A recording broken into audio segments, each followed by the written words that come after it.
باسمك يا أحد ألطف بنا أنت الصمد واحفظ لنا هذا البلد أدعوك يا رب الفلق ألا يطول بنا الغسق فأذن لشمسك بالأفق كي نستريح من القلق أدعوك رب الناس أن تقي الحمى شر الفتن من كل إنس كل جن وتعم رحمتك المدن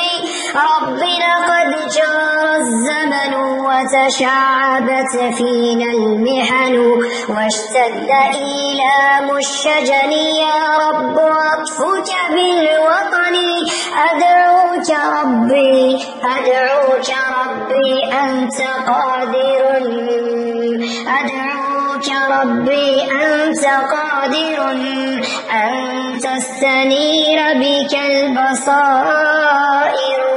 فتزول أدران الضمائر